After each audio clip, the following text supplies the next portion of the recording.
Alors, bonjour à tous. Donc aujourd'hui, nous allons voir quelle méthode utiliser pour analyser une proposition relative. Donc j'ai inscrit deux phrases qui contiennent une proposition relative.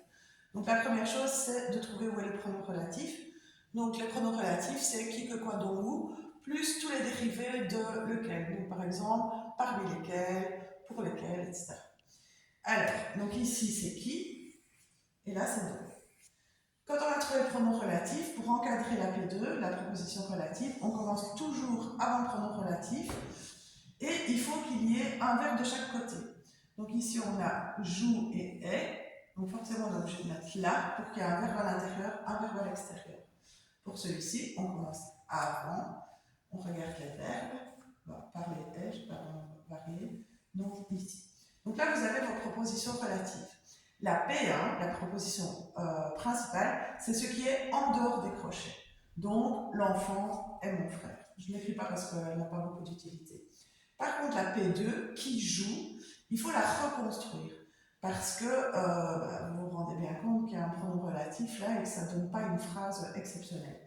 Donc, on doit trouver l'antécédent de qui, c'est-à-dire ce que qui remplace. C'est l'enfant.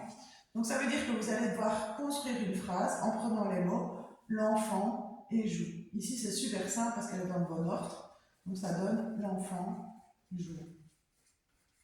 Pour celle-ci, donc on doit trouver ce qui remplace dont, c'est l'histoire. Donc, vous devez faire une phrase avec l'histoire, tu me parles. Là, il faut un peu mélanger les mots parce que l'histoire, tu me parles, c'est vraiment moche. Donc, ça va être l'histoire, tu me parles de l'histoire. Pour la P2, donc la proposition relative. Alors, ensuite, on vous demande quelle est la fonction du pronom relatif. C'est compliqué de trouver une fonction comme ça, donc il faut regarder dans la P2. Et il faut souligner ce que le pronom est devenu. Donc ici, on avait qui joue, là, on a l'enfant joue. Joue, on l'a, par contre, qui, ben voilà, il reste l'enfant.